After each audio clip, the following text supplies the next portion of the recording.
जय हिंद दोस्तों, कैसे हैं आप लोग। तो आज हम बात करने वाले हैं साल 2010 में आई एक स्लैशर फिल्म बेरेवमेंट के बारे में। फिल्म की स्टार्टिंग में हमें ग्राहम नाम का एक बंदा दिखाया जाता है जो कि एक सीरियल किलर था और वो अपने स्लॉटर हाउस में रहा करता था। उसका घर गांव से काफी ज्यादा दूर था और जब उसके माता पिता जिंदा थे तो वो लोग मीट बेचा करते थे, लेकिन उनकी मौत के बाद ग्राहम बहुत ही अजीब सा हो गया था और वो अपने घर से दूर जाता था ताकि वो लड़कियों को किडनैप कर सके। एक दिन ग्राहम शहर में जाता है जहाँ पे उसे एक लड़का नजर आता है जो कि काफी अकेला था और वो बाहर बैठ के झूला झूल रहा था। इस लड़के का नाम था मार्टिन और इसकी माँ इसके लिए बहुत ही ज्यादा चिंता किया करती थी क्योंकि वो लड़का ना बोलता था और ना ही कोई एक्सप्रेशन देता था। उसकी माँ डॉक्टर से बताती है कि उसका बेटा ना बोलता है और ना ही कुछ सुनता है, तो उसे उसकी चिंता है और वो जानना चाहती है कि आखिर उसे क्या हुआ है। तभी ग्राहम उस लड़के के पास आता है और उसे किडनैप करके वो अपने साथ ले जाता है और जब उसकी माँ बाहर देखती है तो वो लड़का वहाँ से गायब हो चुका था, जिससे वो बहुत ज्यादा डर जाती है और सोचने लगती है कि आखिर वो कहाँ चला गया। रात को ग्राहम अपने घर में एक लड़की को किडनैप करके लाता है और उसे स्लॉटर हाउस में बांध देता है। वो मार्टिन को वहाँ पे लाता है और उसे दिखाता है कि आखिर वो उस लड़की के साथ क्या करेगा। तभी वो एक चाकू उठा के मार्टिन का गाल काट देता है ताकि उसके चेहरे पे निशान बन सके और उसके बाद वो उसके सामने ही उस लड़की को स्टैब करके बुरी तरह से मार डालता है।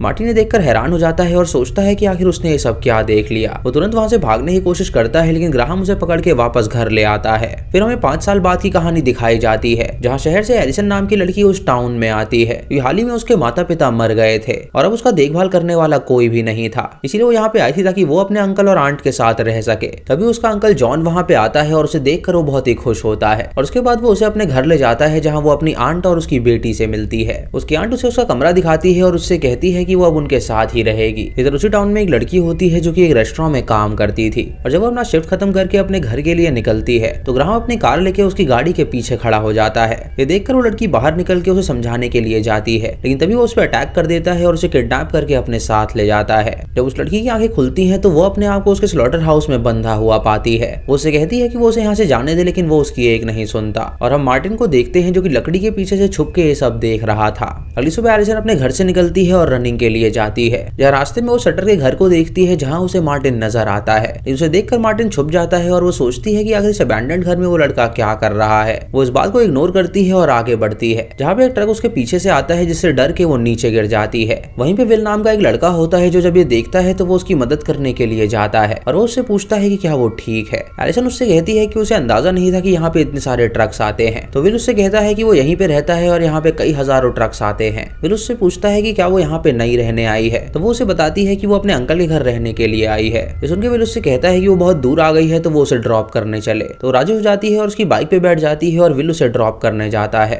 जब वो अपने घर पहुंचती है तो जॉन देखता है कि वो उस लड़के के साथ आई है और ये बात उसे बिल्कुल भी पसंद नहीं आती। इधर वो लड़की जो बंदी होती है वो अपने आप को छुड़ाने की कोशिश कर रही थी, लेकिन तभी उसे साइड के रूम से एक दूसरी लड़की की आवाज आती है जो कि उससे कहती है कि वो इंसान पूरा पागल है जो कि उन्हें जिंदा नहीं छोड़ेगा। तभी वहाँ पे मार्टिन आता है तो वो लड़की उससे मदद मांगती है और मार्टिन उसकी मदद करने वाला होता है, लेकिन तभी ग्राहम वहाँ पे आ जाता है और एक चाकू उठा लेता है और उसके बाद दूसरी लड़की के पास जाता है और उसे जान से मार डालता है, जिसे देखकर वो लड़की बहुत ज्यादा रोती है और चिल्लाने लगती है। उसके बाद वो मार्टिन से उस लड़की को मारने के लिए कहता है तो मार्टिन ऐसा नहीं करता, इसीलिए ग्राहम उसे केज में डाल देता है और उससे कहता है कि यही उसकी सजा है। फिर ग्राहम गर्म पानी उबालता है और हम देखते हैं कि वो अपने आप से ही बातें करता है। उसे ऐसा लगता है कि उसके घर में उसके पिता मौजूद है जो कि उसे ये सब करने के लिए आदेश दे रहे हैं। अगली सुबह जॉन एलिसन को कॉलेज ड्रॉप करने के लिए ले जाता है जहाँ वो उसे बताता है कि उसके पिता और उसने एक वादा किया था कि अगर उन दोनों में से किसी को भी कुछ हुआ तो वो उनके बच्चों का ख्याल रखेंगे। आज उसके पिता इस दुनिया में नहीं है, इसीलिए वो उसका ख्याल रख रहा है। तभी एलिसन उस शटर का घर देखती है और वो अपने अंकल से पूछती है कि आखिर ये किसका घर है, तो वो उसे बताता है कि ये घर कभी बुचर हाउस हुआ करता था जहाँ पे ये लोग मीट बेचा करते थे, लेकिन अब वो बुढ़िया बुढ़े मर चुके हैं और उनका बेटा अकेले ही यहाँ पे रहता है और वो क्या करता है किसी को कुछ भी नहीं पता। एलिसन उसे बताती है कि यहाँ पे उसने एक छोटे से बच्चे को देखा था, तो वो उससे कहता है कि ऐसा मुमकिन हो ही नहीं सकता।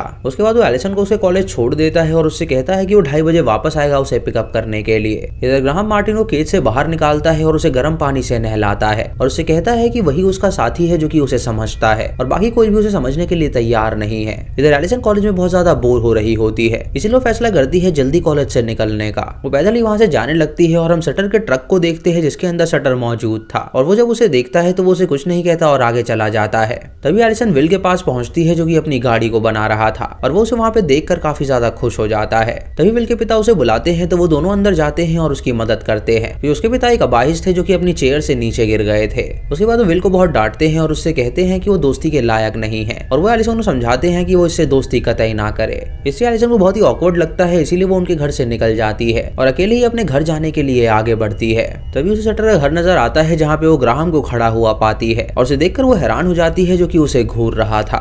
ये देखकर वो आगे बढ़ती है और अपने घर जाने के लिए निकल जाती है। जब एलिसन अपने घर पहुंचती है तो उसका अंकल उसे बहुत ही डांट लगाता है और उसे पूछता है कि आखिर वो अकेले यहाँ पर क्यों आ गई। एलिसन उसे बताती है कि उसे कॉलेज में मजा नहीं आ रहा था इसीलिए वो जल्दी निकल गई। तो उसका अंकल उससे कहता है कि जब उसने बोला था कि वो 2:30 बजे आएगा तो वो जल्दी क्यों निकल गई। फिर हमें शटर का घर दिखाया जाता है जहाँ वो लड़की अब भी बंदी हुई थी और उसके पास जब मार्टिन आता है तो वो लड़की उससे कहती है कि वो जानती है कि वो एक अच्छा लड़का है तो जल्दी से उसे छुड़ा दे ताकि वो यहाँ से भाग सके। मार्टिन सुन के चाकू उठाता है और उसकी रस्सी काट देता है जिससे वो लड़की आजाद हो जाती है और वहां से भागने लगती है।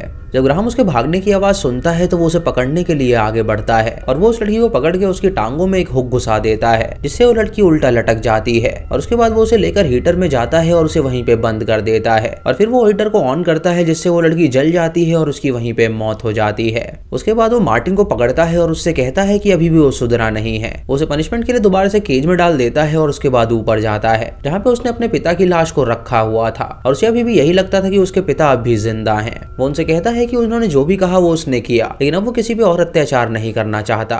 शाम को एलिसन जब रनिंग कर रही होती है तो उसे फिर से विलियम मिलता है जो कि अपनी कार में होता है और वो उससे कहता है कि वो यहाँ पे नई आई है तो वो उसे अपना टाउन दिखाएगा। ये सुन के वो उसी गाड़ी में बैठ जाती है और उसके बाद वो उसके साथ खाना खाने जाती है और फिर वो दोनों मूवी देखने के लिए जाते हैं जहाँ एलिसन उससे कहती है कि उसकी माँ कहाँ पर है तो वो उसे बताता है कि उसकी माँ की मौत हो चुकी है और एलिसन भी उससे कहती है कि हाल ही में उसके माता पिता भी मारे गए हैं। ये सुन के विल उसे किस करता है और वो दोनों वहाँ पे इंटीमेट होने लगते हैं लेकिन तभी वहाँ पे जॉन आ जाता है जो कि ये सब देख के एलिसन को अपने साथ ले जाता है। वो एलिसन से कहता है कि वो यहाँ पे पढ़ने आई है तो वो ये सब ना करे। तो एलिसन उससे कहती है कि ये उसकी पर्सनल लाइफ है तो उसमें दखल अंदाजी ना दे। वो एलिसन को बताता है कि अगर उसे यहाँ पे कुछ भी हुआ तो वो उसका जिम्मेदार है, इसीलिए वो चाहता है कि वो उस लड़के से दूर रहे क्योंकि वो सिर्फ उसका फायदा उठाएगा। इधर ग्राहम एक बूढ़ी लेडी को पकड़ के लाया होता है और उसने उसे बांध रखा होता है। वो मार्टिन से कहता है कि वो उस लेडी को नीचे से पकड़े तो वो उसकी टांग पकड़ लेता है और उसके बाद वो उसे स्टैब करके जान से मार डालता है। फिर वो मार्टिन को भी प्रताड़ित करता है और उससे कहता है कि आगे चल के उसे भी ये सब करना है क्योंकि उसका कोई भी नहीं है और वही उसके काम को बढ़ावा देगा।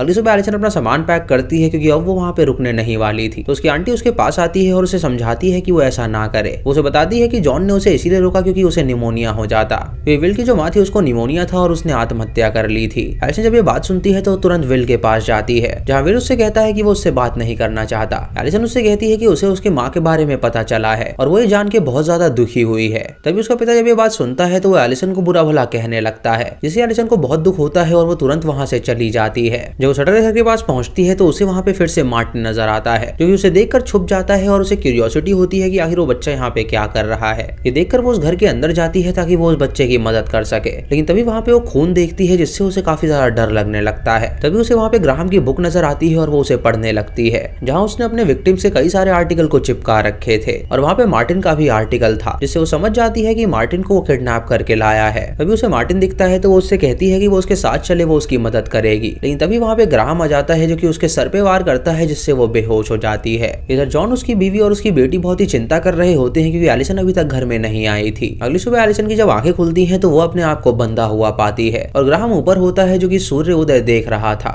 इधर विल एलिसन के घर में आता है ताकि वो उससे माफी मांग सके लेकिन तभी उसका अंकल उससे पूछता है कि आखिर उसकी नीज कहाँ पर है। विल उसे बताता है कि वो वहाँ से चली गई थी तो उसका अंकल समझ जाता है कि जरूर कोई गड़बड़ है वरना एलिसन उसके घर जरूर आ जाती। उस लड़के को पीटता है और उससे कहता है कि ये सब उसकी वजह से हुआ है और उसके बाद वो एलिसन को ढूंढने के लिए आगे बढ़ता है। इधर ग्राहम एलिसन के पास होता है जो कि उसे जान से मारने वाला था लेकिन तभी विल ग्राहम के घर आता है ताकि वो देख सके कि एलिसन कहीं वहाँ पे तो नहीं है। वो ग्राहम को पुकारता है और उससे पूछता है कि यहाँ पे कोई लड़की आई है तो गेट पे आता है और उससे कहता है कि यहाँ पे कोई भी लड़की नहीं आई। जॉन उससे कहता है कि उसे अंदर आने दे ताकि वो तलाशी ले सके लेकिन तभी विलियम अपनी शॉटगन लेके आता है और उसे शूट करके जान से मार डालता है। एलिसन जब अपने अंकल की चिल्लाने चिल्लाने की आवाज सुनती है तो वो समझ जाती है कि वो मर चुके हैं, जिससे वो जोर से चिल्लाती है और ग्राहम को इससे बहुत ज्यादा गुस्सा आता है। उसे तुरंत पकड़ के फ्रीजर में बंद कर देता है ताकि वो वहीं पे मर जाए। और तभी हम विलियम को देखते हैं जो कि उसी रास्ते से गुजर रहा था, और जब उसकी नजर जॉन की गाड़ी पे पड़ती है तो वो वहाँ पे आ जाता है। वो घर के अंदर दाखिल हो जाता है देखने के लिए कि आखिर जॉन कहाँ पर है, और उसे वहाँ पे कई सारी अजीब चीजें दिखती हैं जिसे देखकर वो बहुत ज्यादा डर जाता है।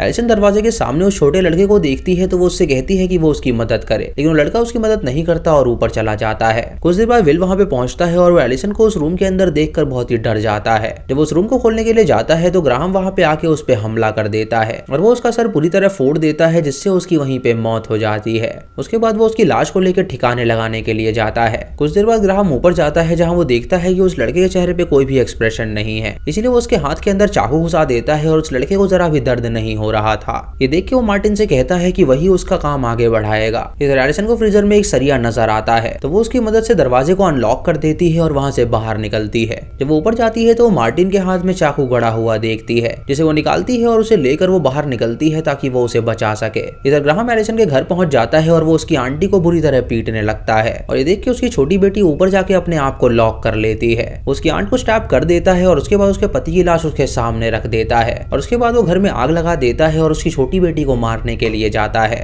उसकी छोटी बेटी तुरंत चिल्लाती है और उससे कहती है कि वो ऐसा बिल्कुल ना करे, तो वही सुन के इमोशनल हो जाता है और अपने वेपन को नीचे रख देता है। तभी वहाँ पे एलिसन आ जाती है जो कि मार्टिन को अपने साथ ले आई थी, और मार्टिन को नीचे ही रखती है और ऊपर जाती है उस कातिल से लड़ने के लिए। जब वो कातिल उसकी बहन को मारने के लिए जाता है तो वो पीछे से आके उसे स्टैब कर देती है, जिससे वो कातिल वहां से भाग निकलता है। उसके बाद वो नीचे जाती है और तुरंत पुलिस को कॉल करती है, और फिर जब वो मार्टिन को ढूंढने के लिए जाती है तो वो देखती है कि वो दरवाजे के पीछे है। जब दरवाजा खोलती है तो मार्टिन उसे स्टैब कर देता है और उसे बुरी तरह पीट के वो जान से मार डालता है। यानी कि मार्टिन भी ग्राहम के नक्शे कदम पे चलने लगा था और अब वो कातिल बन गया था। उसके बाद वो चाकू लेके ऊपर जाता है और छोटी लड़की को भी जान से मार डालता है, और फिर वो शटर हाउस में जाता है ताकि वो ग्राहम को मार सके। इधर ग्राहम अपने पिता की लाश के पास जाता है और उससे कहता है कि उसने जो भी कहा वो उसने किया, लेकिन अब उसका टाइम आ गया है मरने का।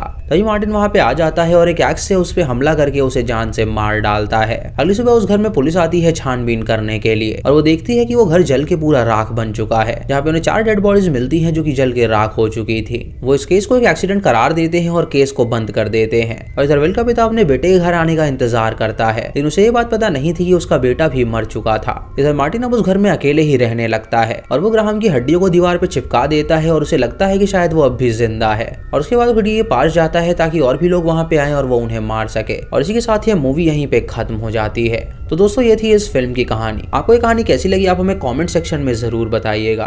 दोस्तों इस मूवी में दिखाया गया है कि सीरियल किलर क्या सोचते हैं। उन्हें ऐसा लगता है कि उन्हें कोई गाइड कर रहा है, लेकिन वो सिर्फ उनके माइंड का खेल होता है और कुछ भी नहीं। वो इनर सेल्फ होती है जो कि उनसे कहती है कि वो कत्ल करें, और अपने अंदर की बात सुन के वो क्राइम्स करते हैं। चैनल पे नए हैं तो इसे सब्सक्राइब करें और बेल आइकॉन दबाएं नोटिफिकेशंस के लिए। और दोस्तों वीडियो को लाइक और शेयर करना बिल्कुल मत भूलिएगा। तो मैं मिलता हूँ आपको अगली वीडियो में, तब तक के लिए जय हिंद।